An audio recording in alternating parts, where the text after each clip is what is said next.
Alors, je vais vous montrer, je vais vous détailler un petit peu le programme de ce qu'on va voir pendant notre webinaire. Donc, on va essayer de vous aider à définir votre projet, en tous les cas, à vous donner un maximum de possibilités. Je vais vous présenter, comme vous l'avez bien compris, la région Chaudière-Appalaches, puisque c'est la région avec laquelle nous avons un programme qui s'appelle le programme Passerelle et pour lequel nous faisons ce webinaire aujourd'hui. Ensuite, on va vous montrer les possibilités en termes d'immigration, parce que, évidemment, depuis le 18 mars 2020 et la pandémie, les possibilités d'immigration pour les Français sont un peu restreintes par rapport à d'habitude.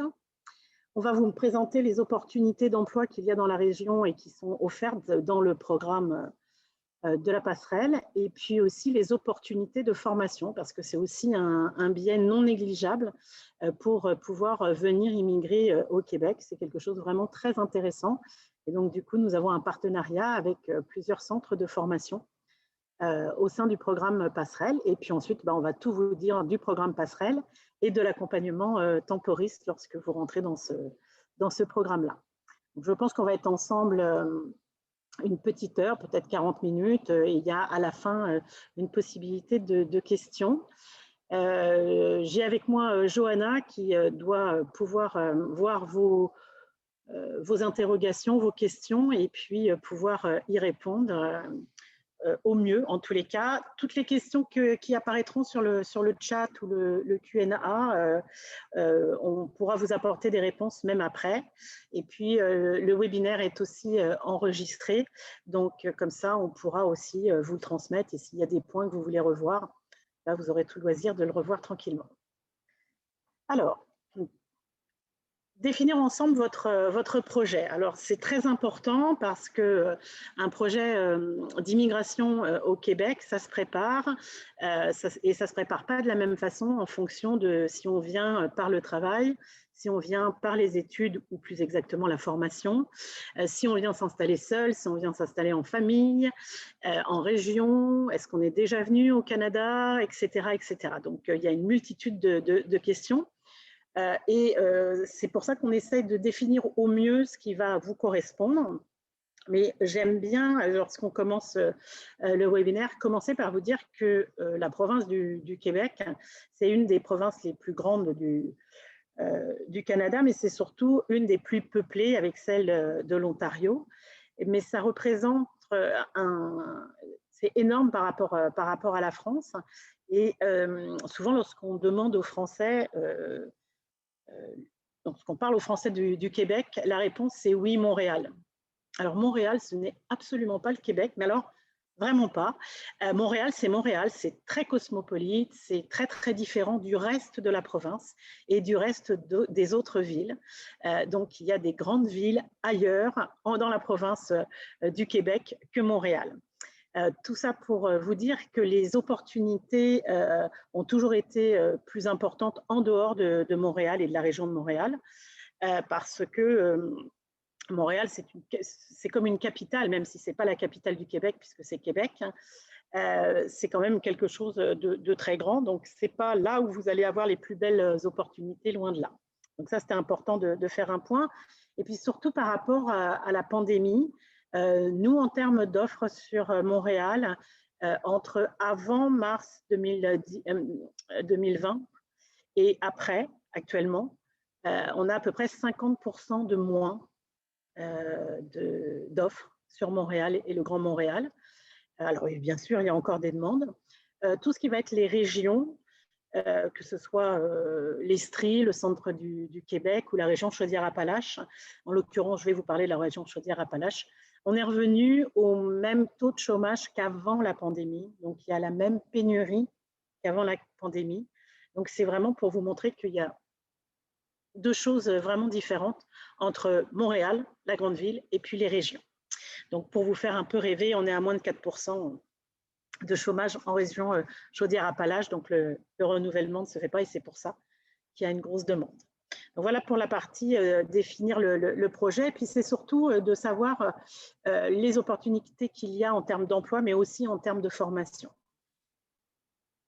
Alors, la région Chaudière-Appalaches, on va vous la présenter en images, en réel, pour vous donner un petit peu peut-être une meilleure vision. Donc, la région, voilà, je vous l'ai mis en grand. Donc là, vous avez en haut, vous avez toute la province du Québec. Donc en fait, le Canada est regroupé de différentes provinces. Dans ces provinces, il y a des régions. Donc là, en l'occurrence, vous avez la région Chaudière-Appalaches. Et à l'intérieur des régions, il y a des MRC, c'est-à-dire des équivalents de départements. Et puis après, il y a les villes à l'intérieur. Donc tout ce que vous voyez en orange, en dessous de Lévis, Lévis fait partie de la région Chaudière-Appalaches. Ce sont toutes les régions qui font partie, tous les départements, toutes les MRC qui font partie de cette zone. Et donc, c'est au sud de la ville de Québec. Donc, ça va de Lévis jusqu'à la frontière des États-Unis. Et puis, d'un côté, on a l'autre région qui s'appelle le centre du Québec. Et de l'autre côté, on a le Bas-Saint-Laurent, qui est aussi une autre région. Pour aller de la ville de Québec en Chaudière-Appalaches, c'est-à-dire à Lévis, on traverse un pont. Ça prend 15 minutes maximum en voiture, dépendamment de où on se situe au sein de la ville de Québec. Mais sinon, vous pouvez aussi aller de Lévis à Québec par le bateau. Et vous verrez tout à l'heure quelques images.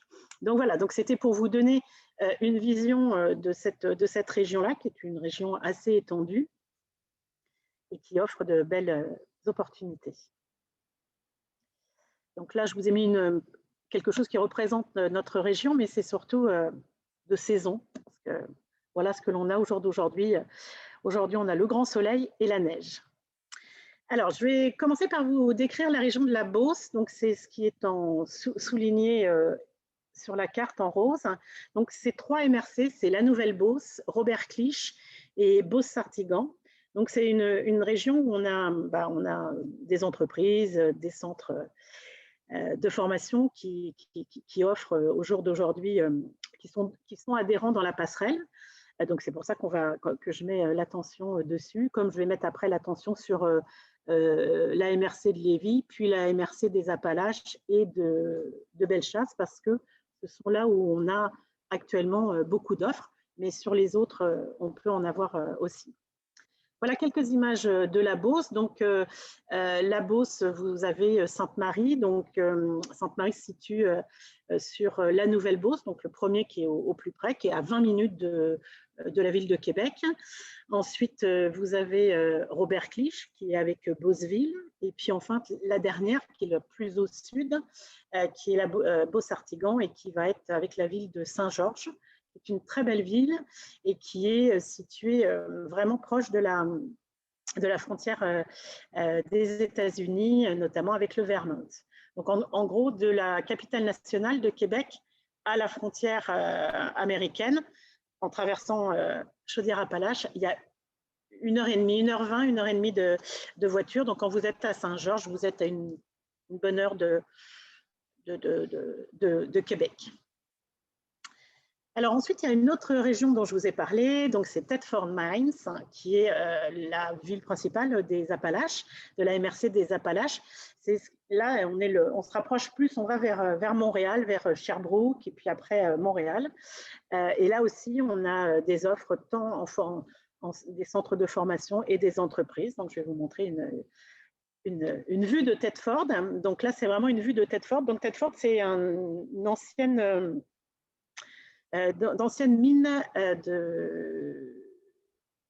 donc vous voyez le paysage qui est un peu différent de ce qu'on a l'habitude de voir, mais c'est aussi ça, Thetford, c'est la nature, le ski, le grand air, les balades en forêt. Il y a énormément de parcs. Et puis aussi, tout ce qui va être sportif est à disposition et à portée de main. La région de Lévis, ce que je vous disais, donc là vraiment Lévis, c'est juste en face de la capitale nationale.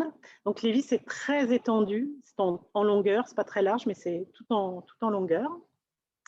Donc ça, c'est une des vues de Lévis, qui n'est pas pour moi la plus jolie, mais en tous les cas qui représente la région. Et donc voici en vrai les vues de Lévis. Donc comme vous pouvez le constater sur 3 de ces photos, vous allez voir au loin le château Frontenac, qu'en général on connaît bien, puisque c'est ce qui représente de façon emblématique la capitale nationale, c'est-à-dire Québec City. Donc voilà, et donc on est pile en face quand on est à Lévis. Alors, on a aussi un site qui s'appelle Immigre chez nous. Donc, je vous invite aussi à aller y jeter un œil et vous aurez pour chaque région et sous-région, vous allez pouvoir cliquer puis voir plus sur les villes, etc., de toutes ces régions. Et puis, il y a aussi une page Facebook dédiée à cette passerelle. Donc voilà pour la présentation un peu en images, un peu rapide bien évidemment de la région, mais pour que vous vous donniez une idée de ce qui existe en dehors de Montréal. Donc maintenant, ce que je vous propose, c'est qu'on va revenir sur comment venir en région Chaudière-Appalaches, comment immigrer au Québec et au Canada, enfin en l'occurrence au Canada. Alors sur ce point-là, sur les possibilités d'immigration, je vais faire un point, mais on n'est pas avocat en immigration. Donc je vais juste vous donner les grandes lignes. Et toutes les informations que je vais vous donner sont à destination des Français parce que Temporis a 170 agences en France. Donc on a majoritairement des Français qui s'adressent à nous pour venir au Québec. Les possibilités d'immigration sont beaucoup plus simples pour les Français parce qu'il y a un accord international entre la France et le Québec, particulièrement le Québec. Et bien évidemment, on fait aussi venir des candidats, on a des Colombiens qui s'en viennent, on a des Tunisiens, on a aussi des Sénégalais qui vont pas tarder à arriver aussi. Mais c'est sûr que pour ces nationalités-là, s'il y en a parmi nous aujourd'hui, il ne faut pas tenir compte des informations que je donne parce que ce sont les programmes destinés aux Français dont on parle. Mais dans le programme de la passerelle, tout est pris en charge et donc il y a un cabinet en immigration, un cabinet d'avocats en immigration qui s'occupera de vos permis. Voilà. Alors, le petit point sur l'immigration, donc il y avait 2 programmes. Il y a le programme de l'expérience internationale Canada, qui est le programme EIC, qui lui est suspendu depuis le mois de mars, depuis le début de la pandémie, depuis le 18 mars exactement, où il y a eu la fermeture des frontières. Et donc, c'est le programme qui regroupe le PVT, le programme qui regroupe le visa jeune professionnel, les stages coop, etc. Donc, en fait, en gros, lorsqu'on est français, quand on a moins de 35 ans, excusez-moi, quand on a moins de 35 ans, il y avait tout un programme spécifique, plus rapide, qui permettait de venir au Canada via ces programmes, mais qui, pour le moment, sont à l'arrêt. Alors, quand cela va reprendre, nul ne le sait, même les avocats en immigration ne sont pas en capacité de le dire. On espère prochainement, mais voilà, par exemple, le PVT, c'est un bassin où on s'inscrit. Ça a été clôturé au 12 novembre puisque plus rien ne sortait, donc on ne sait pas en 2020 quand ça va reprendre. Du coup, au jour d'aujourd'hui, il n'y a plus que le programme de mobilité internationale, communément appelé EIMT, qui est l'étude d'impact sur le marché du travail. Et donc, ce programme existait bien évidemment avant, mais il était traditionnellement utilisé pour les personnes de plus de 35 ans. Au jour d'aujourd'hui, que vous ayez 25 ans, 30 ans, 40 ans, 50 ans, vous passez forcément, si vous voulez venir au Canada, enfin au Québec, vous passez forcément par ce qu'on appelle l'EIMT. Et donc, le problème, c'est que le délai est plus long, bien évidemment, aussi du fait de la pandémie, mais c'est aussi plus coûteux pour l'entreprise qu'un programme EIC. Voilà un petit peu. Donc, une fois que vous avez obtenu votre programme, votre EIMT, sous une semaine, vous obtenez le CAQ, qui là est au niveau provincial, donc qui est le certificat d'acceptation du Québec, puisque l'EIMT est délivré par le Canada, en fait, par le gouvernement fédéral. Donc voilà pour les programmes. Le grand changement, c'est que avant la pandémie, une fois qu'on obtenait son acceptation, enfin pour le PVT, etc., ou alors son EIMT, son CAQ, on réservait son billet d'avion, on arrivait à la douane, on attendait pendant 2 heures, 2 heures et demie, et puis hop, on avait notre permis qui était émis sur place avec les données biométriques. Ça, c'est terminé. C'est-à-dire qu'une fois que vous avez obtenu votre EIMT puis votre CAQ, eh bien, il faut par-dessus refaire un processus de demande de permis de travail en ligne. Il faut déposer ça en ligne. Il faut en plus faire vos données biométriques en France. Et puis surtout, il faut que les conjoints, alors mari, femme, peu importe, fassent aussi la demande du permis de travail ouvert. Et il faut faire aussi une demande pour les enfants à partir de 6 ans. Donc voilà, donc ça c'est un grand changement. Ça alourdit un peu le processus et puis surtout, il faut vraiment avoir tous ces documents-là pour être sûr de pouvoir monter dans l'avion, en plus de tout le reste. Mais ça, dans le programme, on vous accompagne de A à Z. Alors ensuite, il y a le permis d'études. Alors le permis d'études, il vous faut vous choisissez la formation, vous faites l'entretien, dès l'instant que vous avez l'admission, la lettre d'admission du centre de formation pour votre formation, vous faites une demande de CAQ, donc de certificat d'acceptation du Québec. Et à l'issue une fois que vous avez ce certificat, c'est la même chose, il faut faire la demande en ligne du permis d'études, alors qu'avant, il suffisait d'arriver avec sa lettre d'admission, son CAQ, et on obtenait le permis d'études. En temps normal, le permis d'études, le CAQ, c'était 3 à 5 semaines, et le permis d'études, c'était 3-4 semaines. Rendu là, c'est un petit peu plus long pour les permis d'études, mais ça reste une belle opportunité. Alors, on parle de permis d'études, mais moi, je vais plutôt vous parler, enfin, on a évidemment des études parce qu'on travaille avec des universités en partenariat aussi, mais c'est surtout des centres de formation avec des formations qualifiantes ici au Québec. Alors, je vous en ai parlé, mais au sein du programme de la passerelle, je vais tout vous repasser en détail, mais vous obtenez notre guide professionnel qui est Prépare ton Québec, qui va vous donner tous les renseignements administratifs, etc., avant votre départ. Vous êtes mis en relation avec nos partenaires Desjardins, la Banque nationale, pour la partie bancaire, pour le logement, etc., etc. Et dès que vous avez obtenu une offre et que vous avez signé une offre, on vous met aussi en relation avec des répondants locaux du RIIK qui vont être là pour vous donner toutes les informations sur la région à laquelle vous allez arriver. Par exemple, si vous êtes à Lévis, vous n'aurez pas le même répondant qui va s'occuper de votre dossier que si vous arrivez à Saint-Georges chez une autre personne. C'est vraiment des locaux qui vont vraiment vous donner une multitude de détails et pour votre installation pour que ce soit fait au mieux. On prépare avec vous tous vos papiers, mais là, c'est important de vous le dire parce qu'évidemment, les plans de quarantaine ont changé. On est encore en cours d'avoir un nouveau plan qui a été annoncé il y a très peu de temps et qui va être mis en place. Donc, tout ça, c'est tout le temps mis à jour, puis on vous suit, puis on vous dit ce qu'il faut faire. Donc voilà, c'est vraiment un avantage et c'est inclus dans le programme. Il n'y a pas de coût supplémentaire à tout cela, sauf bien évidemment pour ce qui va être votre logement ou ce genre de choses. Là, vous aurez des frais, mais c'est à vous de prendre ça. Pourquoi on travaille aussi avec la Caisse des Jardins? C'est parce que justement, ils vont vous faire une présentation du système bancaire nord-américain qui n'a strictement rien à voir avec le système français, vraiment.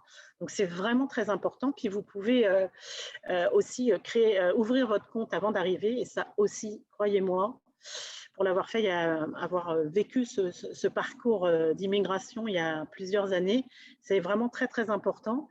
Et puis, que ce soit après Desjardins ou la BNC, ils ont des offres nouveaux arrivants avec une formule où vous avez 12 mois gratuits de services bancaires gratuits. Donc, c'est pour ça qu'on est partenaire avec eux, parce que ça répond vraiment à l'attente de nos candidats. Voilà pour cette partie. Alors après, on va aller plus en détail sur l'emploi, sur la formation et puis après la présentation. Johanna, est-ce qu'il y a des questions ou sur le chat ou... Alors, pas de questions, pas de questions pour l'instant. Juste une personne, alors peut-être que ça peut en concerner plusieurs, de nationalité camerounaise qui demande par rapport à l'EIMT, est-ce que c'est un petit peu différent? Comment ça se passe? Oui, parce que pour clôturer là sur l'immigration, donc du fait des accords qu'il y a entre la France et le Québec, c'est évidemment, même si c'est très long, c'est très simplifié pour les Français. Pour toutes les autres nationalités, il va vous falloir un visa. Il faut d'abord passer, avant de pouvoir demander un EIMT, il faut passer par une autorisation au gouvernement de votre pays. Donc, il faut que votre pays vous donne un visa pour pouvoir ensuite faire les démarches. Et évidemment, selon les pays, par exemple, entre le Cameroun, la Tunisie, la Colombie ou le Guatemala, les délais ne vont pas être les mêmes. On a un candidat qui doit arriver du Guatemala et c'est très compliqué et très long parce qu'il y a une enquête parce qu'ici on fait le plumitif même pour les Français, mais c'est assez simple pour les Français, il faut un casier judiciaire là, on va sur internet, on fait notre casier judiciaire et on est bon, mais pour les autres pays c'est vraiment des contrôles policiers comme ils appellent ici, qui sont plus poussés et en fonction des relations entre les gouvernements en fait, c'est plus ou moins long. Alors, je ne peux pas me prononcer sur un délai, mais de toute façon, en pleine pandémie, un Français pour arriver pour obtenir ses documents, entre le moment où il dépose son dossier et le moment où il a tout, le IMT, le CAQ, le permis, etc., on va compter un 6 mois, alors qu'avant, ça pouvait se faire en 8 semaines. Donc, on va considérer que c'est long, mais rendu là, ce n'est pas très long. Un Tunisien, actuellement, on est entre 14 et 18 mois. Alors, c'est pour ça aussi qu'il y a un impact sur les offres qui sont offertes à l'international, parce que les entreprises qui sont en pénurie vont forcément privilégier la candidature, l'expérience, les diplômes, etc. Mais ils vont être obligés de prendre en compte le délai d'arrivée du candidat. Donc, les entreprises qui ont 5 ou 10 postes à recruter, ce n'est pas un problème parce qu'elles savent très bien qu'ils ne vont pas avoir tout le monde en même temps. Puis souvent, ça les arrange d'échelonner. Donc, ils vont prendre un Français, un Tunisien, puis un autre Français. Puis, voilà. Mais pour quelqu'un qui a 2 postes et où c'est relativement urgent, ça peut jouer parce que vraiment, l'immigration, c'est vraiment long pour tout le monde, mais il y a des nationalités qui sont vraiment plus longues. Là, pour le Guatemala, on est rendu à 16 mois et on n'a toujours rien. C'est vraiment très long. Donc, ça, je ne peux pas vous répondre parce que je ne suis pas de l'autre côté de la barrière, mais on ne sait jamais quand le dossier est déposé, la personne de l'immigration qui va prendre les investigations qu'elle va demander, les compléments qui vont être demandés, etc. Et ça dépend vraiment de la confiance entre le gouvernement du Canada et le gouvernement de tel pays. Voilà, s'il n'y a pas de... Je veux dire, le Cameroun, le Sénégal, la Tunisie, Maroc, Algérie, il y a énormément de personnes qui sont déjà présentes ici au Québec. Donc, c'est vraiment des communautés où on a l'habitude d'avoir recours à l'immigration. Donc, il n'y a pas de souci. Mais ça rajoute parce qu'il y a des visas, il y a des choses que la France n'a pas. C'est pour ça que je précisais bien qu'en général, on a une meilleure expertise, nous, chez Temporis, vis-à-vis des Français, parce qu'on a 170 agences en France déjà et que c'est notre ADN. Mais c'est pour vous dire que bien évidemment, l'immigration, le recrutement international s'ouvre à tout le monde, mais on n'a pas tous les mêmes chances. Enfin, ce n'est pas les mêmes chances, mais les mêmes délais en tous les cas. Donc voilà. Alors, donc, nos offres d'emploi. Donc là, on a voulu vous mettre un peu les offres qu'il y a actuellement, mais en fait, il y en a beaucoup d'autres. Donc, sinon, c'était un listing. Voilà. Donc, ce qu'il faut savoir, c'est que la région Chaudière-Appalaches est une région très manufacturière, comme on dit ici au Québec, donc c'est-à-dire très industrie. Il y a beaucoup d'industries. Donc beaucoup d'industries, beaucoup d'agroalimentaire et beaucoup de pharmaceutiques aussi.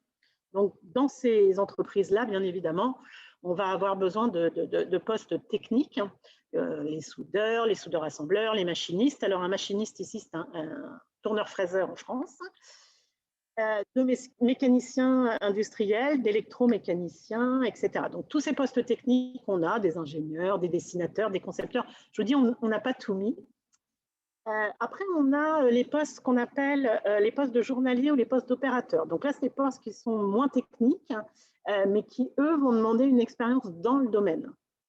Donc, si je recherche un opérateur pour une entreprise pharmaceutique, basée par exemple à Lévis, je vais avoir besoin que le candidat ait un minima d'expérience, soit en pharmaceutique, soit en agroalimentaire.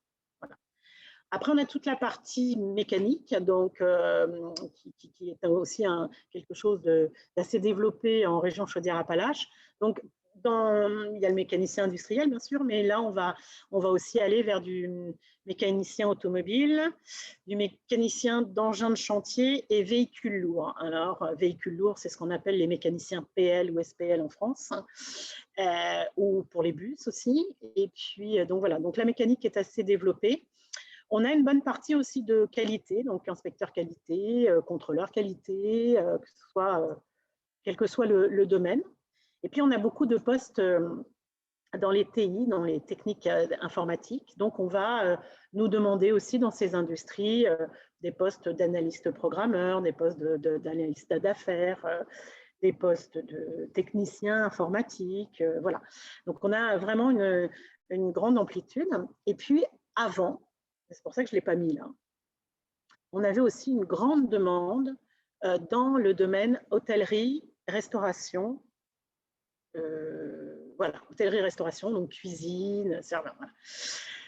Bien évidemment, je ne vous fais pas de dessin. Au vu de la situation, je n'ai pas mis les postes parce que là, ces postes-là sont pour le moment en attente, mais c'est sûr que ce sera aussi, parce que c'est une région aussi qui est très touristique et donc où le domaine est assez important.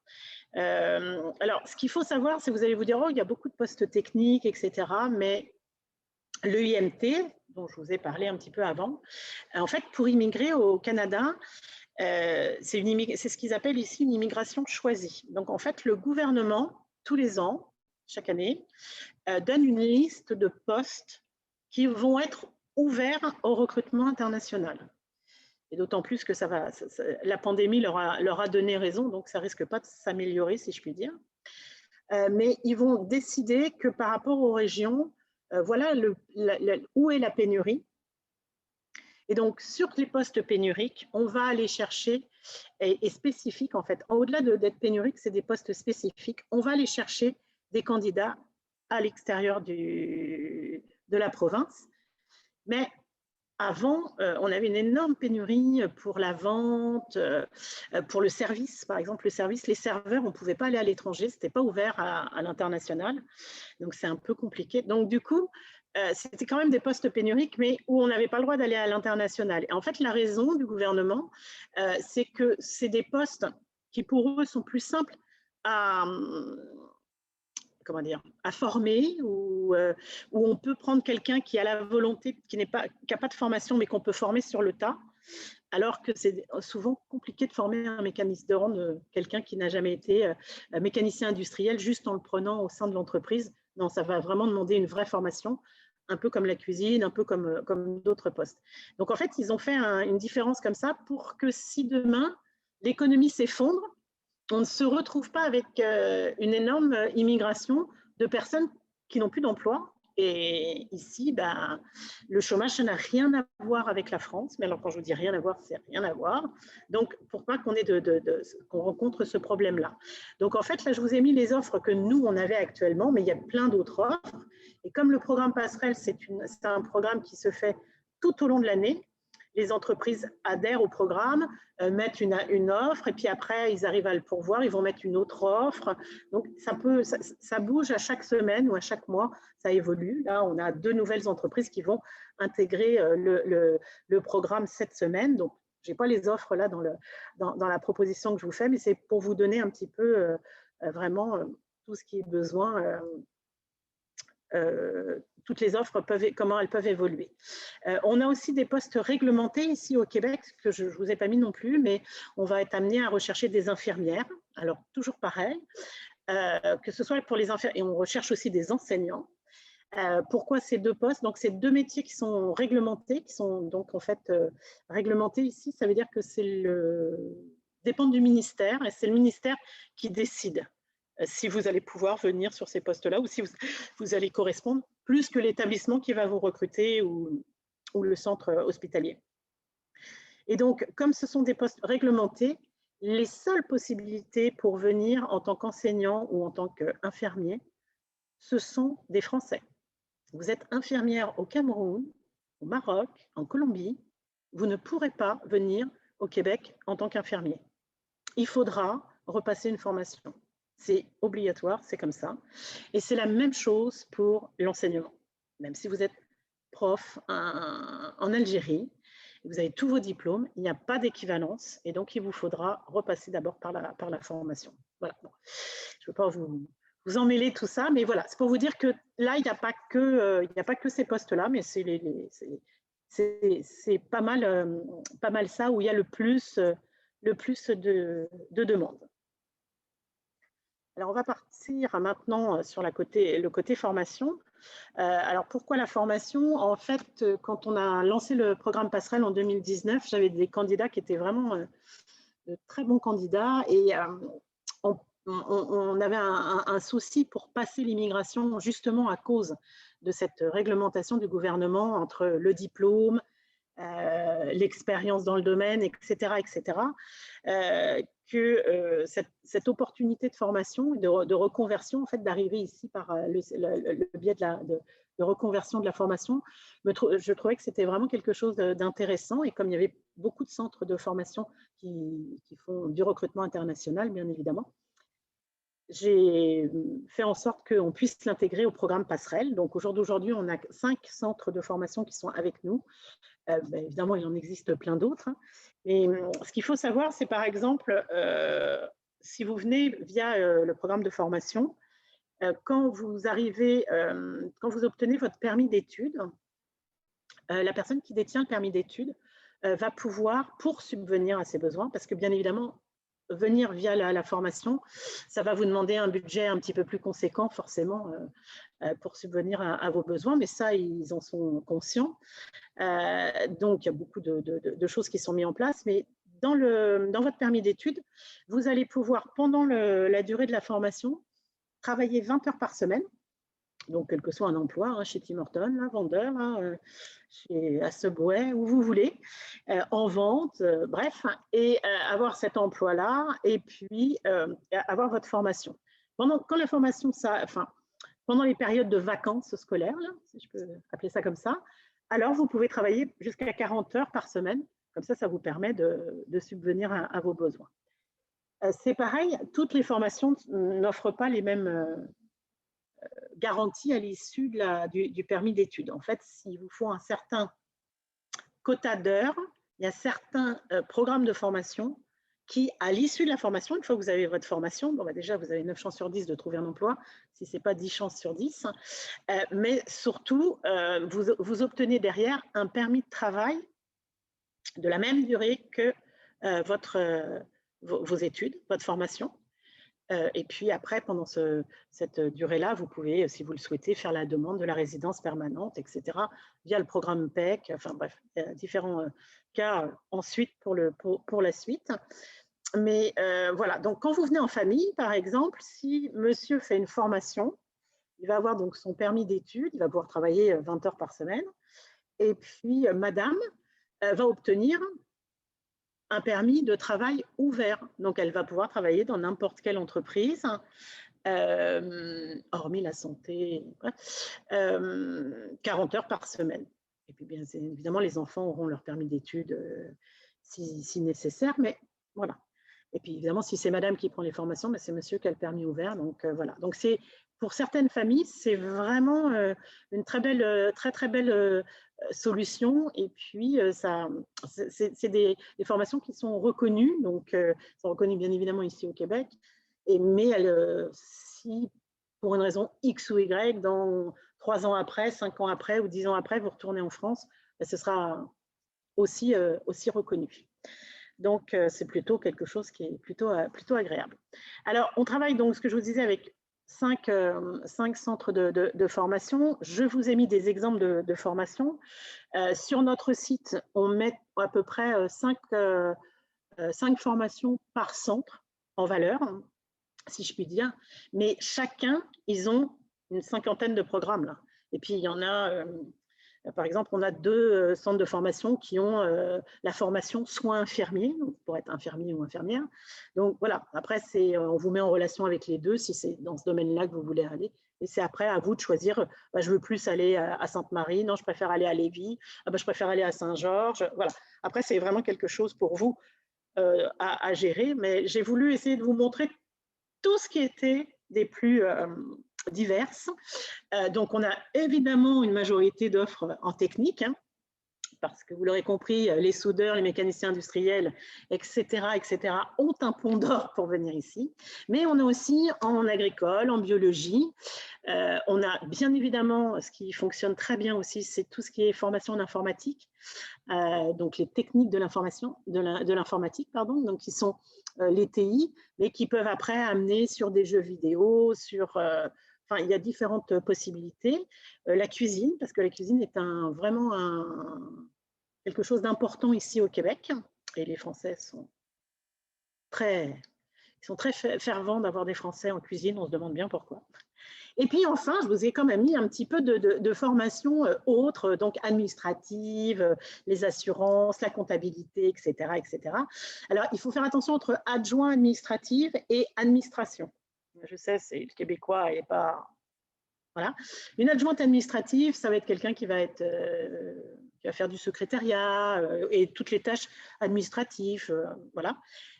Quand on va vous parler du domaine de l'administration, ils ne font pas une faute d'orthographe, hein, c'est bien, ils vous parlent bien du domaine de l'administration.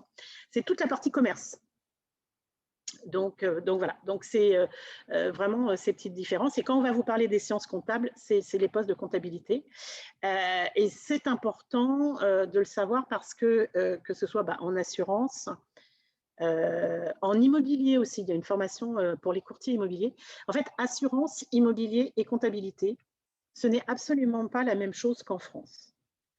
Alors, ils vont pouvoir prendre un comptable, mais c'est-à-dire que si vous êtes comptable, et qu'ils viennent vous chercher à l'international, je vais vous expliquer après un autre problème, vous allez commencer par de la saisie pure et simple, parce que les bilans, ça n'a rien à voir. Hein.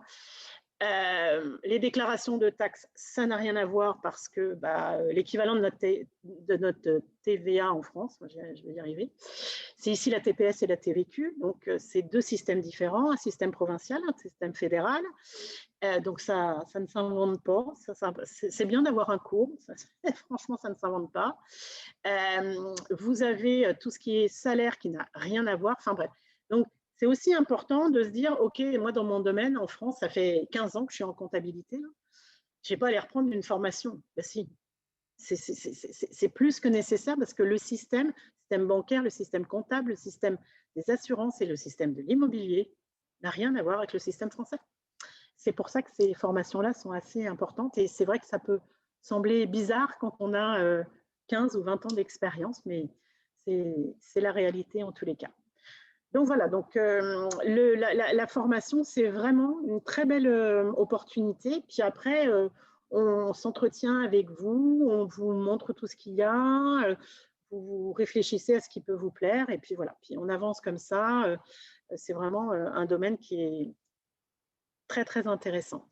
Pour revenir, j'ai pensé à un point que je ne vous ai peut-être pas dit, c'est qu'il y a aussi une partie où, si vous voulez, Aller chercher un comptable, le comptable ne fait pas partie de la liste des postes qui sont dans l'EIMT simplifié. Donc, ils font partie de la liste du gouvernement où il dit, OK, si vous recherchez ça, bah, allez-y, l'EIMT, etc., etc. Mais l'entreprise veut aller chercher un comptable en France. En fait, quel est le problème? C'est que si l'entreprise veut quand même aller à l'EIMT, alors le gouvernement impose à l'entreprise des checkpoints supplémentaires. Alors déjà, une immigration, vous avez compris, ça coûte pour une EIMT 4 500 à 6 000 $ par candidat, bien évidemment. Pour l'entreprise, c'est l'entreprise qui assure ces frais-là, qui paye ces frais-là. Si en plus, ça prend 4 à 6 mois, si en plus, le poste que vous avez, les références que vous avez ne collent pas dans l'EIMT simplifié, dans la liste des postes, alors l'entreprise doit d'abord afficher ici au Canada pendant 4 semaines minimum son offre, dans les mêmes conditions que ce qu'elle va afficher à l'international, et prouver au gouvernement que les candidatures qu'elle a reçues sur cette offre ne correspondent pas. Et que donc, elle n'a pas le choix que d'entamer le recrutement à l'international. Donc, c'est pour ça que quand on explique aux candidats que c'est pas qu'on n'a pas besoin ou qu'ils ne trouveraient pas un emploi, c'est simplement que l'immigration se complique tellement que les entreprises ne vont pas à l'international. En fait, c'est bien souvent ça. Donc, c'est pour ça que des fois, et vraiment très souvent, la partie formation, quand on a un vrai projet établi en famille et qu'on se dit vraiment on veut y aller, je trouve que c'est une piste à explorer. Donc là, j'ai fait le tour sur les offres d'emploi et les offres de formation. Johanna, une petite pause parce que je vais prendre quelques gouttes d'eau, si vous ne m'en voulez pas. Mais est-ce qu'il y a des questions? Oui, on a quelques questions. Notamment, tout à l'heure, tu as parlé d'un cabinet d'avocats et donc une personne demande vers quel cabinet d'avocats se tourner. Est-ce que c'est différent en fonction de si on est de nationalité française ou pas? Alors non, un cabinet d'avocats, normalement, fait toutes les nationalités. Au sein de la passerelle, au sein de la passerelle, il y a plusieurs cabinets d'avocats. Donc, en fait, c'est l'entreprise. Une fois que vous êtes recruté par l'entreprise va vous dire, bon, ben voilà, je vous transfère à notre cabinet d'avocats avec lequel ils travaillent. Et donc, c'est eux qui vont prendre contact avec vous. Après, nous, Temporis, on travaille avec deux cabinets en immigration. Donc, si vous le souhaitez, on peut vous mettre en relation avec un cabinet qui pourrait correspondre et répondre à vos questions. Je ne t'entends pas. Ah oui, pardon. Tu as mis... C'est bon. Merci beaucoup. On a une autre question d'une personne qui est titulaire d'un BTS MUC en France, donc Management des unités commerciales, et qui demande si ce BTS a une valeur au Québec ou pas. Ça a une valeur, bien sûr, oui, tout à fait, mais ça ne fait pas partie de la liste des postes simplifiés, malheureusement. Alors après, si cette personne a moins de 35 ans, on peut attendre la réouverture du PVT, parce que là, si on obtient le PVT, bon, c'est un tirage au sort, bien sûr, mais ça permet de travailler dans tous les domaines, dès l'instant où vous trouvez un employeur, mais il n'y a pas cette notion de concordance entre les formations et les expériences. Super, merci. On a 3 autres questions encore. Une question que beaucoup de personnes doivent se poser ici, c'est le coût que représente l'accompagnement de Temporis.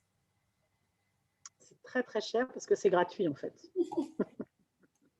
Donc, en fait, tout l'accompagnement dans le programme de la passerelle, c'est un accompagnement qui est offert, qui est pris en charge par Québec International et Chaudière-Appalaches Économique. Donc, il faut les remercier grandement pour cette promotion de la région tout au long de l'année. Donc, tout ce qu'on a mis en place au sein de cette passerelle et qui est offert aux candidats est gratuit. Après, ce que je disais, quand on va vous mettre en relation Par exemple, si vous prenez un courtier immobilier, il y a un moment, il y aura les frais du courtier immobilier pour vous trouver votre maison, par exemple. Mais sinon, on va vous donner, les représentants locaux vont vous donner toutes les astuces, si on peut appeler ça comme ça, pour trouver, ou chercher, etc. Voilà. Mais vous venez dans un pays où tout est payant, même lorsqu'on va aux toilettes. Ça n'existe pas, les toilettes, c'est la salle de bain, mais tout est payant. On a des tips, on donne des tips tout le temps, des pourboires, excusez-moi. Donc voilà, donc tout est payant. Mais là, non, c'est intégré. La seule chose dans l'accompagnement que vous allez être obligé de payer et ce sont les frais gouvernementaux pour l'émission de votre permis. Et ceux-là, en général, c'est les seuls qu'on est très content de payer à titre de travailleur quand on arrive ici. Donc, les frais de biométrie qui doivent être à 85 $ et les frais du visa qui sont à 155 $. Donc, ça vous fait un 230 $ que vous paierez à la douane pour obtenir ça. Merci. Encore une question. Est-ce que tu as des exemples de métiers pour l'assurance et l'administration? L'assurance, oui, alors ici, sont ce qu'on appelle des courtiers en assurance. Alors, vous allez, après, vous travaillez en fait, comme on dirait, dans une agence d'assurance en France, mais c'est sur la partie dommages. Donc, pour les particuliers, sur la partie, en fait, l'assurance, la voiture, la maison, la voiture, etc. Après, derrière, vous pouvez faire ce qu'on appelle ici des attestations. Donc, en fait, c'est des spécialisations. Si après, vous voulez partir sur le domaine commercial ou ce genre de choses. Mais c'est un poste en assurance, en fait, c'est un poste ici qui est appelé courtier en assurance, mais si vous voulez, c'est le même métier qu'en France, sauf que ce n'est pas les mêmes obligations. C'est pour ça qu'il faut une formation. Et puis, donc, vous pouvez ici travailler en tant que travailleur autonome, donc c'est-à-dire ensuite vous travaillez pour plusieurs marques, plusieurs firmes d'assurance, ou alors vous êtes dans une firme en assurance. Enfin, il y a différents cas de figure. Après, pour l'administration, c'est des postes de commerciaux, de développeurs des affaires, comme on dit ici, les commerciaux, s'il y en a qui nous écoutent, surtout enlevez ce terme de vos CV lorsque vous les envoyez au Canada, parce qu'un commercial ici, ça ne veut rien dire, ça n'existe pas. Un commercial, en fait, c'est quelqu'un qui a un commerce, qui a une boutique. Ici, quand on est commercial à la française, on est développeur des affaires. Donc, c'est des formations qui peuvent vous emmener dans ce domaine-là, d'être développeur des affaires, en contact avec soit des entreprises, soit ici on va appeler le B2B ou le B2C, donc soit vers une clientèle de particuliers, soit vers une clientèle de business, d'entreprise.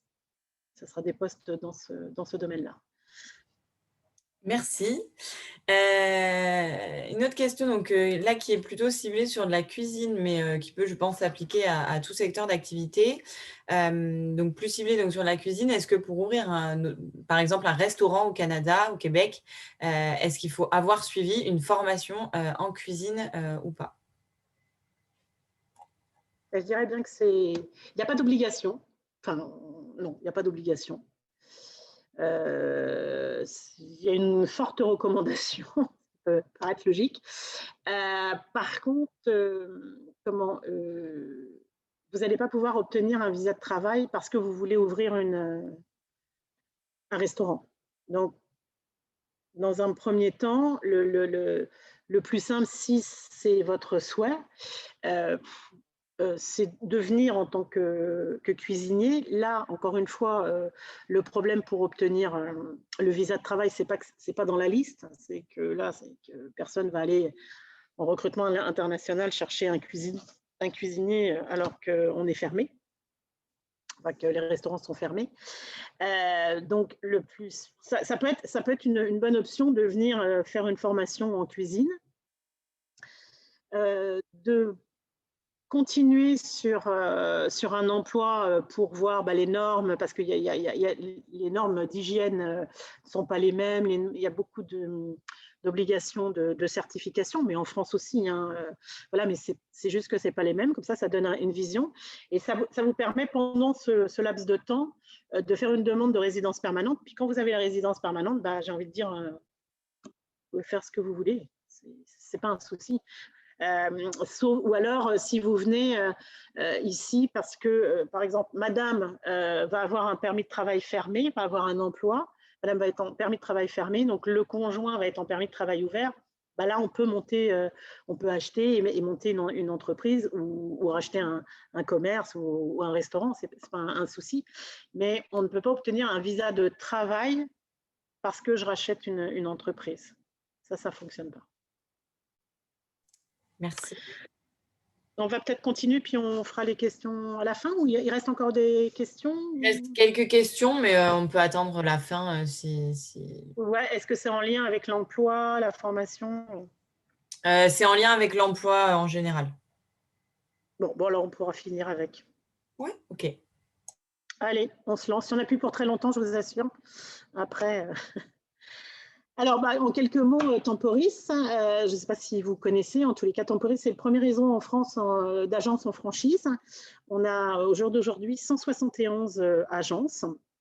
La spécificité de Temporis, c'est que derrière chaque agence, c'est un indépendant, mais on a tous les services d'un grand groupe. Et donc, ça, c'est quand même intéressant. Et la plus grosse spécificité, c'est qu'on a 2 clients, c'est-à-dire qu'on a nos candidats qui sont nos clients. Et comme j'espère, vous l'avez vu, on aime bien les chouchouter. Et puis, on a les entreprises, bien évidemment, qui sont aussi des clients chez nous. Mais voilà, on a 2 clients. C'est un point qui nous tient particulièrement à cœur. Alors, on a ouvert la première agence à Montréal, mais Temporis Québec existe donc sur le territoire depuis 2018. Et on était un peu partout au Québec, et puis on cherchait une agence, un local. Donc, on n'a pas été très visionnaire là-dessus, mais bon, comme ça fait rire beaucoup, on a trouvé le local en décembre 2019. On a fait les travaux en janvier-février 2020, et au 17 mars 2020, on devait ouvrir Temporis Montréal.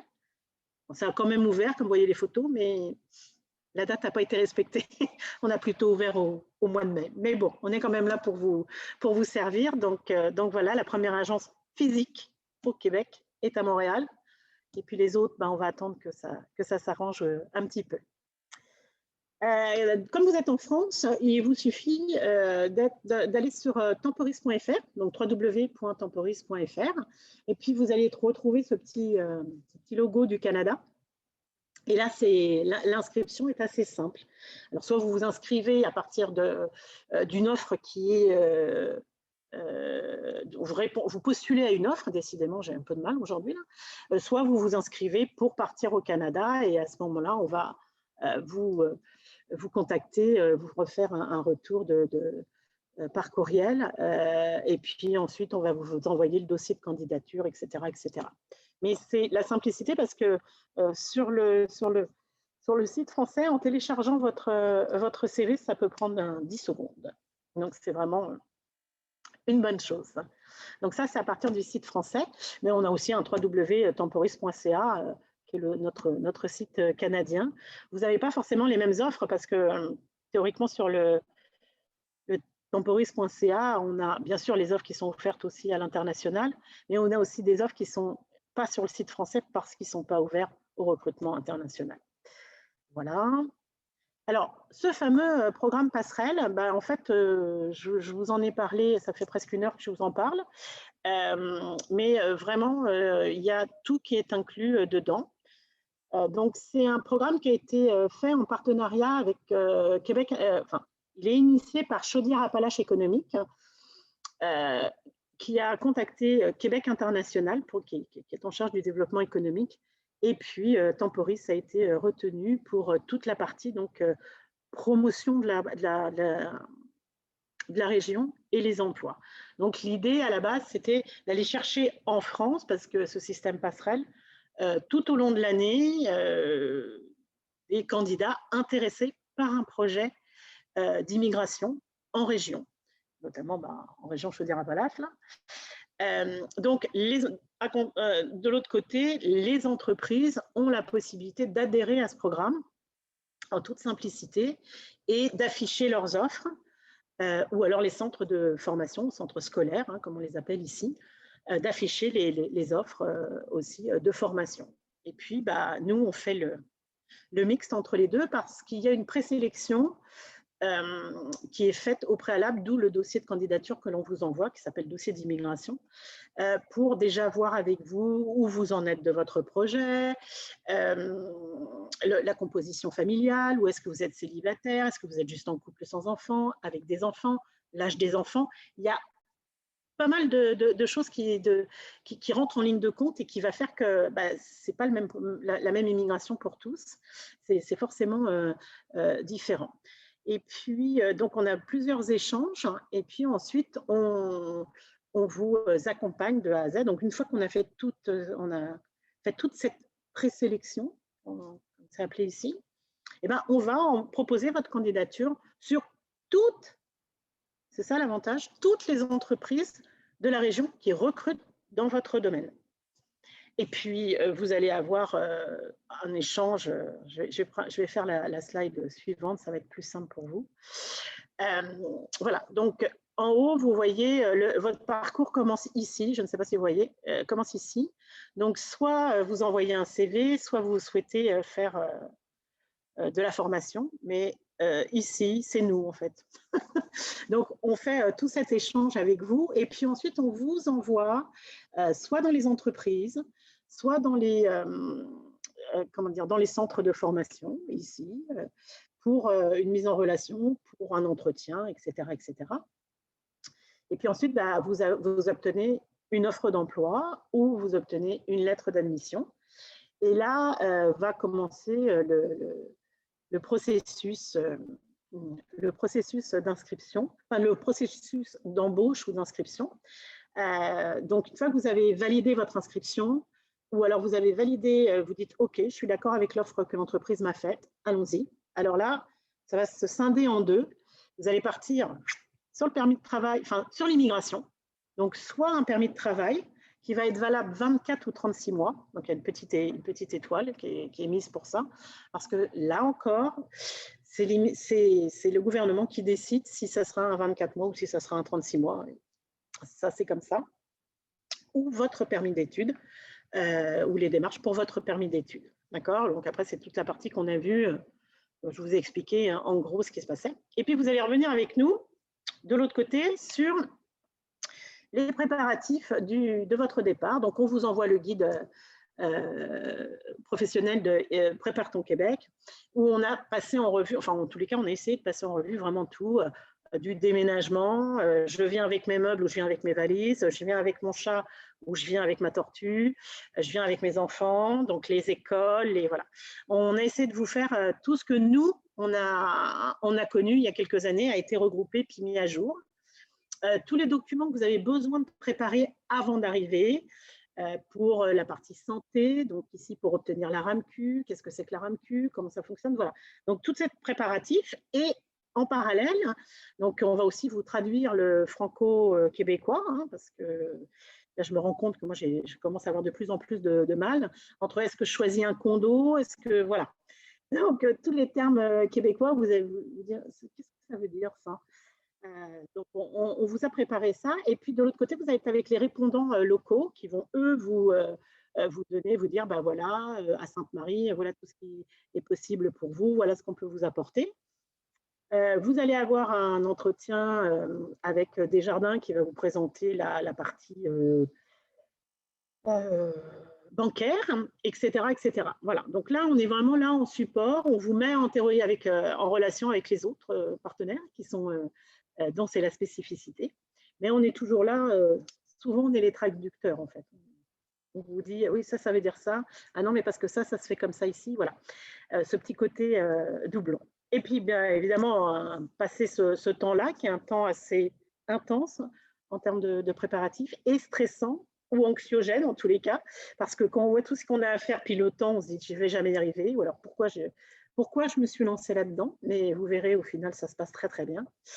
Vous arrivez, Et donc, vous faites votre... bon, là, on a mis... vous avez là une poche qui s'appelle la quarantaine ou la quatorzaine, qui est un petit peu compliquée ici, puis très, très réglementée. Mais tout se passe bien. Je peux vous assurer que depuis le 23 avril 2020, on accueille quand même nos candidats et ils arrivent et ils sont bien. Ça se passe bien. C'est plus compliqué, c'est plus long, c'est moins drôle, mais ça se fait. Et puis ensuite, vous allez débuter, donc soit débuter en entreprise, soit débuter votre formation. Mais voilà. Mais pour reprendre tout ce programme, vraiment, vous avez tout d'inclus. Tout est possible d'avoir, mais il faut quand même que vous ayez en tête que c'est comme un déménagement. Hein. Si vous déménagez de Paris à Marseille, là, il y a plein de choses qui vont changer que si vous déménagez de Paris à Courbevoie, c'est pas le même déménagement. Mais là, c'est vraiment, je traverse l'Atlantique. Donc, bien sûr, je peux toujours revenir faire marche arrière, mais il y a une notion de coût, de délai. Il faut vraiment que ce soit un vrai projet bien réfléchi. Des fois, il vaut mieux. On a des candidats qu'on a rencontrés en 2019. C'est assez drôle. Donc, c'était au mois de juin, aux Journées Québec de 2019. Et c'est intéressé, mais un peu pas tout à fait à savoir quand, comment, pourquoi, avec qui. Voilà. Donc, il faut vraiment que le projet mûrisse. Et puis, quand il est mûr, là, ils sont revenus vers nous fin d'année, en novembre 2020, en nous disant c'est bon, on sait ce qu'on veut faire, on a compris, on va faire comme ça, etc. Et donc là, ils sont rentrés. Donc, c'est pas grave si on fait un premier entretien, puis vous nous dites je sais pas trop, peut-être c'est pas le moment, peut-être on veut décaler, etc. C'est pas grave, mais c'est juste qu'après, une fois qu'on est rentré dedans, on est vraiment rentré dedans, on est pris. Et comme ça a un coût en termes de temps et en termes d'argent pour les entreprises, il vaut mieux être honnête. Et même si pendant l'entretien, si vous avez un doute, il vaut mieux tout de suite arrêter et dire je vais me reprendre un peu plus tard, ou voilà, que de continuer et puis au final de jamais prendre l'avion. Nous, ça ne nous est pas arrivé, mais croyez-moi, les entreprises, ça leur est arrivé et c'est vraiment problématique. Ils comprennent tout à fait que voilà, vous allez quitter votre pays, vous allez quitter vos amis, votre famille, voilà, qu'il y a un temps d'adaptation. Donc, ils ne vont pas vous demander vous arrivez samedi, super, donc lundi à 8h. Non, bon, là, bien sûr, Covid oblige, c'est impossible. Mais après votre quatorzaine, ils vont vous dire bon, ok, on vous laisse une semaine, 2 semaines pour aller faire vos papiers, etc., prendre vos marques. Donc, tout ça, c'est vraiment fait, mais il faut vraiment que ça soit dans votre tête bien mûri, puis ça prend du temps. Alors, il se peut que les personnes qui nous écoutent aujourd'hui, il y en a, ça fait longtemps qu'ils y réfléchissent, puis là, ils se disent, OK, on y va, donc c'est un projet qui est mûri, puis d'autres, pas encore. Voilà, il y a différents cas de figure, mais je voulais vraiment insister là-dessus parce qu'il y a beaucoup de temps, beaucoup de choses qui sont prévues. Mais voilà, c'est pas anodin, c'est vraiment, vous êtes bien entouré.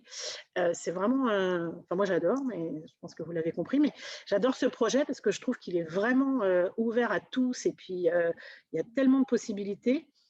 Mais après, il faut que vous, de votre côté, ce soit vraiment le moment pour faire ça, en tous les cas. Et puis aussi, ça peut prendre du temps. On a, sincèrement, depuis 2018, on a vraiment différents cas de figure. On a des candidats qui se sont inscrits, on a envoyé la candidature, puis une semaine après, ils ont signé l'embauche. Voilà, on en a plusieurs comme ça. Et puis on a des candidats, il a fallu 6-7 mois avant d'avoir la proposition d'embauche. C'est un peu pareil, il n'y a pas de règle, il n'y a pas de recette miracle, il n'y a pas de... Voilà, le fit, quand il va se faire, il va se faire. Est-ce qu'il se fait en une semaine ou en 6 mois, on ne sait pas. Puis derrière, il y a la partie immigration, le délai d'immigration. Donc surtout, même quand vous êtes prêt et quand vous avez l'offre signée entre les mains, s'il vous plaît, ne démissionnez pas. Surtout, ne démissionnez pas. Attendez d'avoir votre EIMT entre les mains parce que même si vous avez toutes les coches, on ne sait pas pourquoi, mais le gouvernement peut vous refuser. Et là, vous allez démissionner en France et vous n'avez plus rien pour venir. Donc non, les personnes qui vous disent, on en a entendu malheureusement, ce n'est pas les bisounours non plus ici, là, mais il faut vraiment que vous vous assuriez, il y a chaque étape et il ne faut pas brûler les étapes, ça se fait bien. Ça se fait en temps et en heure, mais il faut vraiment sécuriser au maximum. Puis il y aura toujours un moment où il va falloir adapter. Alors je pourrais en parler pendant des heures, donc je vais m'arrêter parce qu'en France, il doit commencer à être tard pour vous. Il se peut que votre estomac crie famine aussi. Donc, je vais demander à Johanna si on est rendu au temps des questions. Et puis après, on pourra revenir vers vous, bien évidemment, en individuel ou autre. Pas de souci. Alors, je vais prendre les questions. Je suis désolée, on va peut-être pas répondre à tout le monde, mais je vais reprendre au moins les questions les plus générales qui peuvent concerner un maximum d'entre vous. Notamment une question par rapport à la catégorie d'emploi, si les emplois de catégorie C peuvent obtenir une résidence permanente ou pas. Donc, je pense que c'est assez large. Oui, oui. Alors, oui, il y a ça aussi. C'est-à-dire que, par exemple, j'en ai pas parlé, mais en fait, on devrait faire des webinaires de 2 heures. Par exemple, les chauffeurs, appelés communément ici au Québec les camionneurs, donc les chauffeurs PL, SPL, ou aussi les préposés aux bénéficiaires en France, c'est les aides-soignantes, pardon, excusez-moi, sont des postes qui sont très en demande ici, mais ce sont des postes de catégorie C. Donc, c'est des postes déjà où seul le titulaire peut venir. Il n'y a pas automatiquement de permis ouvert pour monsieur ou pour madame, ni de permis d'études pour les enfants. Donc ça déjà, ça peut être assez compliqué. Et c'est assez restrictif, ça peut poser un certain nombre de problèmes. En gros, moi j'aime bien avoir des camionneurs célibataires ou des préposés aux bénéficiaires célibataires pour pas m'arracher les cheveux sur comment faire venir le reste de la famille. Mais oui, par contre, pour la résidence permanente, oui. Mais alors le programme, depuis juillet 2020, le programme est beaucoup plus restrictif, beaucoup plus long, etc. Et au jour d'aujourd'hui, comme le programme a moins de 6 mois,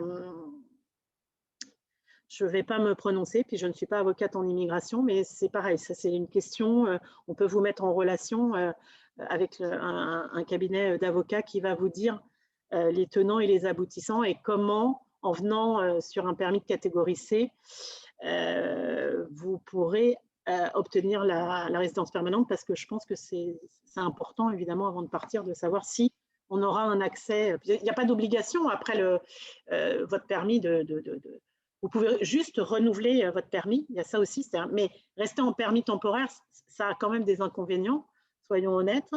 Après, le fait d'accéder à la résidence permanente permet d'être considéré comme un Canadien, sauf qu'on n'a pas de permis pour voter. Et puis après, vous pouvez demander la double nationalité, c'est-à-dire avoir la citoyenneté canadienne aussi. Donc, c'est un processus qui est long, mais il n'y a pas d'obligation d'être en résidence permanente. Il y a certains qui avaient un permis de travail de 24 mois, puis ils l'ont renouvelé 24 mois, parce qu'ils se sont dit, je vais rester comme ça pour le moment, puis je verrai après.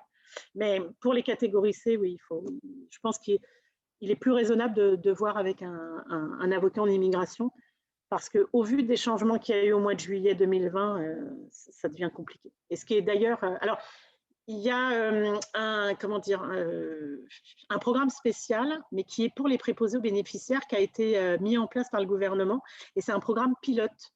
Donc, en fait, les personnes viennent avec ce permis de catégorie C, mais ils viennent dans un programme qui automatiquement va leur donner, sous je ne sais combien de temps et dans quel délai, la résidence permanente. Du coup, le reste de la famille va pouvoir venir.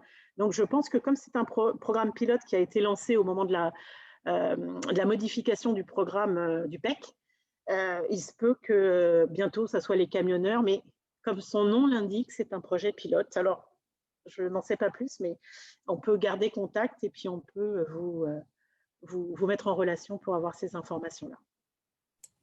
Merci beaucoup. Une question qui reprend du coup par rapport à la formation. Quand on est titulaire d'un bac+2 en France, est-ce qu'on peut intégrer une formation directement en 3e année d'enseignement supérieur, ou est-ce qu'il faut repasser par une première année de niveau, après le niveau bac, quoi? Alors, je vais faire une réponse de Normand. Ça dépend de la formation et ça dépend des conditions d'admission de l'université ou du centre de formation, parce que, en fait, ici, un étudiant, parce que même quand vous êtes en formation soudage, vous êtes étudiant, considéré comme étudiant. Ici, un étudiant, c'est de 18 à 70 ans. Et vous voulez reprendre les études à 55 ans, c'est absolument pas un problème, vous reprenez les études. Mais en fonction de la formation que vous allez choisir ou du programme d'études que vous allez choisir, il y a des choses différentes. Donc, en université, par exemple, ici, pour commencer ce qu'on appelle ici le baccalauréat, qui est en fait un niveau licence en France, on va vous demander le bac français, on va vous demander vos notes du bac de français, et puis éventuellement, selon si vous partez en biologie, on va vous demander vos résultats de SVT, de physique, ou voilà. Donc en fait, c'est en fonction du programme, on va vous dire comment vous allez pouvoir l'intégrer, mais vous pouvez intégrer un programme à partir de la licence en venant de France, ou un programme, ou carrément faire une reconversion, avoir été en biologie puis partir en soudure, c'est pas le problème. Mais après, en fonction de ce que vous voulez faire, ça va être plus ou moins reconnu. Et souvent les notes, hein. Soyez vraiment, même quand pour les enseignants que l'on fait venir, français, le ministère va demander les diplômes et les relevés de notes. Si vous n'avez pas ça, oui, il va falloir repasser par une première année. Très bien. Je finis avec 2 questions, ça ira ? Est-ce que le programme passerelle peut fonctionner si on a déjà un statut de résident permanent validé, Oui. on n'est pas encore arrivé au Québec? Bien sûr, on s'occupe des PVTistes, on s'occupe, dans le programme, je n'ai pas insisté, mais on s'occupe bien évidemment du conjoint ou de la conjointe, c'est-à-dire que en admettant que quelqu'un rentre dans le programme passerelle et obtient via la formation, le conjoint va être en permis ouvert, et on va s'occuper bien évidemment de sa candidature, de l'envoyer et puis de trouver au plus proche de là où ils vont être installés, etc. Et bien évidemment que quelqu'un qui est déjà résident permanent, les PVTistes, on a beaucoup de PVTistes qui nous contactent, peuvent participer à ce programme. Et puis forcément, je dirais que par rapport aux autres, ils ont un avantage, c'est que le délai pour l'immigration est un peu plus court, hein. Et oui, c'est ouvert à tout le monde. Qu'on ait un permis de travail, qu'on ait l'autorisation de travailler au Canada ou pas, c'est une possibilité. Très bien. Et donc, dernière question. Est-ce qu'au Québec, il existe une notion aussi comme en France de CDD, CDI et est-ce que les postes sont plus souvent, du coup, s'il y a cette notion-là, proposée en CDI? Alors, en fait, les postes ici sont des postes, ce qu'on appelle le CDI en France, ça va être le poste permanent. Et puis après, alors c'est 99 fois des postes permanents. 99%, c'est des postes permanents. Sinon, ça va être ce qu'on appelle des postes contractuels. Les postes contractuels, ça va être par exemple sur un remplacement de congé maternité, parce qu'ici, ça peut aller jusqu'à 18 mois. Ça va être sur un remplacement maladie, bref, ou une création de poste où on va le mettre d'abord en contractuel, puis pour le transformer en permanent. Mais les postes qui sont offerts c'est ce qui peut paraître étonnant, c'est-à-dire que vous allez obtenir un visa de travail temporaire, un TET, mais en fait, c'est un poste permanent. Mais pour arriver, on ne peut pas arriver autrement que par un visa temporaire. Parce qu'à l'issue de ce visa, à vous de voir si vous voulez repartir, si vous voulez rester, et que si vous voulez rester, comment vous voulez rester. Est-ce que vous voulez faire une demande de résidence permanente? Est-ce qu'on fait un renouvellement de votre permis? C'est à votre choix. Et les postes qui sont présentés sont des postes permanents. Donc souvent, vous allez lire un poste permanent partout, mais des fois, ça n'est même pas mis parce que, grosso modo, presque, on précise que quand c'est contractuel, parce qu'avec la pénurie ici, c'est logique que ce soit permanent. Après, vous avez le temps plein, le 35 heures français ici, c'est un 40 heures. Mais la notion d'être à temps complet, la notion entre le part-time et le temps complet, c'est que de 0 à 30 heures, à 25 ou 30 heures, je suis temps partiel. Et de 30 à 40, je suis en temps plein, là. Et puis voilà, les heures supplémentaires sont au-dessus de 40 heures. Les spécificités, c'est que vous n'allez pas avoir de contrat de travail. Là, ils vont vous le faire, c'est obligé pour l'immigration. Mais sinon, c'est une simple feuille, recto verso, où on vous dit voilà ton poste, voilà ton salaire, voilà tes avantages, voilà tes vacances. Merci, on se serre la main et à lundi. Les salaires sont payés aux 2 semaines, dans 95% des cas. Il y a des exceptions à la semaine, c'est vraiment très rare, mais ça arrive, et au mois. Et puis, pour être sur le poste, donc ça, le 40 heures, le poste permanent. Et pareil, vous êtes payé aux 2 semaines. Et quand vous êtes en permis ouvert, hein, pas en permis fermé, mais pour quitter, le préavis, c'est un 2 semaines en général. On prévient, on dit, bah, écoute, voilà, j'ai trouvé dans tac, je partirai dans 2 semaines. Ok, très bien, on se serre la main, on s'en va, on signe rien.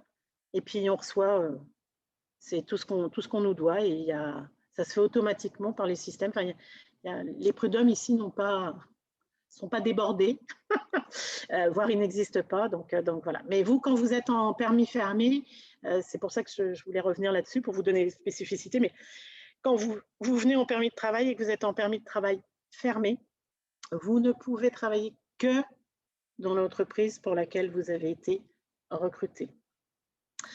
Donc voilà, c'est important aussi de le savoir, et ça dure 24 mois ou 36 mois. Du coup, juste dernière question qui est par rapport en lien avec cette question-là. Si les entreprises proposent cette période d'essai, est-ce qu'elles peuvent rompre le contrat si le candidat ne convient pas à l'arrivée? Alors, oui, on va dire oui, parce que c'est quand même la réalité, là, mais je veux dire, une entreprise qui vient vous chercher et qui vous fait venir avec toute votre famille ne va pas vous mettre, pas au bout de 2 semaines, de vous dire ouais, finalement, ça ne va pas être possible. D'abord parce qu'ils savent qu'il y a un temps d'adaptation. 2, il y a un temps de formation. Enfin bref. Donc déjà, ça ne risque pas d'être au bout de 2 semaines. Donc, si jamais il y avait un souci, nous n'en avons pas eu et je ne souhaite pas en avoir. Bien évidemment, quand il y a eu la pandémie, il y a eu des choses qui ont été mises en place. Et par exemple, on a eu avec une firme qui avait été obligée de mettre, comme on appelle ici, je ne sais pas comment on dit en France, ici on dit mis à pied. Ils ont été obligés de mettre à pied, donc en fait un peu en chômage partiel en France, parce que c'était fermé. Et voilà. Mais les candidats ne pouvaient pas avoir le chômage, qui n'existe pas ici, mais qui est en plein Québec. Enfin bref, n'avait pas un minimum d'indemnité. Donc après, il y a eu des prestations qui ont été mises. On a réussi à replacer ces candidats parce que ils avaient un visa fermé sur une entreprise, mais on a expliqué que cette entreprise-là était fermée, puis que l'autre entreprise à côté était prête à le prendre. Enfin voilà. Donc ça a été possible et ça a été rendu en 10 jours, contrairement à 27 semaines. Mais voilà. Mais en règle générale, je veux dire, vous ne pouvez pas travailler ailleurs, donc vous ne pouvez pas démissionner. En gros, l'entreprise, va falloir qu'elle explique vraiment pourquoi elle est allée vous chercher, pourquoi elle vous a fait venir, et puis que ça ne convient pas, qu'est-ce qui n'a pas fonctionné dans le recrutement. Voilà, donc ça peut, bien sûr, ça peut malheureusement arriver, mais encore une fois, il y a des solutions. Quand on vient en famille, pendant que si ça arrive, c'est monsieur qui a le permis fermé, ça arrive à monsieur, madame travaille, nous on va tout faire pour trouver une solution rapidement, puis surtout faire le changement au niveau du visa. En fait, le souci, c'est pas tant de retrouver un poste quand on vous a dit que non, ça convient pas. Parce que c'est pas parce que ça va pas chez Pierre que ça ira pas chez Paul, mais c'est ce système de visa, d'obtention de visa qui derrière va vous laisser un laps de temps où c'est un petit peu compliqué parce que vous n'aurez pas le nouveau visa, donc vous ne pourrez pas travailler légalement et puis l'entreprise ne pourra pas vous prendre. Donc c'est un petit peu mais ce cas-là a été abordé là pendant la pandémie. Donc ils ont créé une voie pour ce changement. Est-ce qu'elle perdurera? Je ne sais pas. Mais en tous les cas, c'est une possibilité. Hors Covid et hors le cas que je vous ai parlé et qui était un soudeur, donc on n'a pas eu de souci à le replacer, ça n'est au jour d'aujourd'hui pas arrivé. Très bien, merci. Alors, je ne sais pas, est-ce qu'il y a encore des questions? Est-ce Alors, que... on a le temps pour une dernière question. Il y a une dernière question. Oui. Au sujet de l'EIMT, est-ce qu'il est nécessaire de faire un test de langue TCF ou TEF avant de tenter un EIMT ou pas? Une EIMT.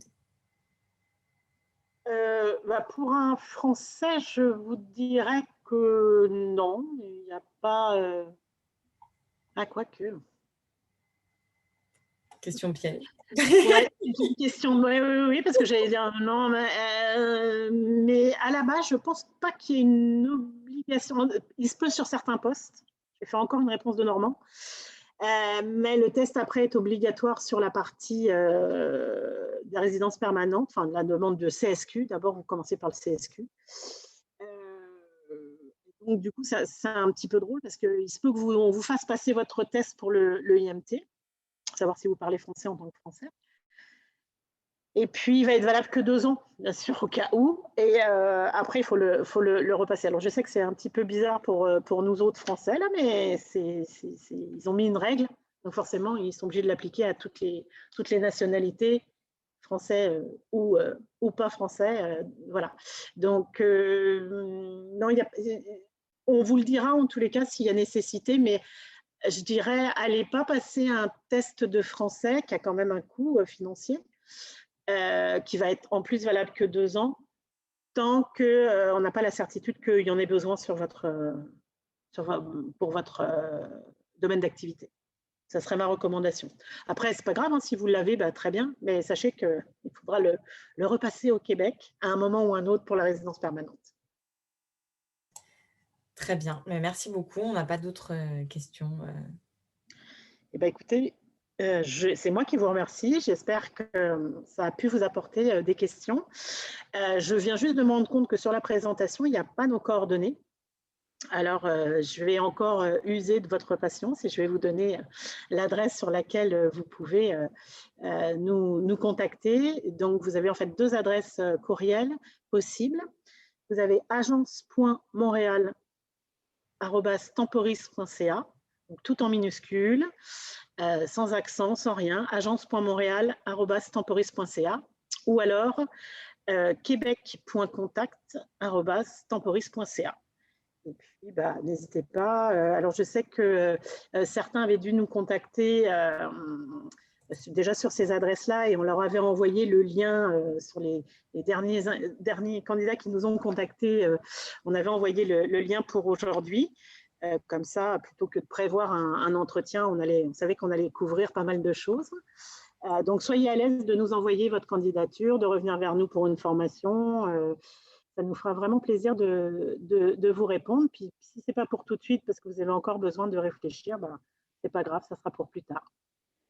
Donc, je vais vous souhaiter une très belle soirée en France et puis je vous dis à bientôt. Merci Johanna pour toutes ces questions. Merci à toi. Au revoir. Merci, au revoir.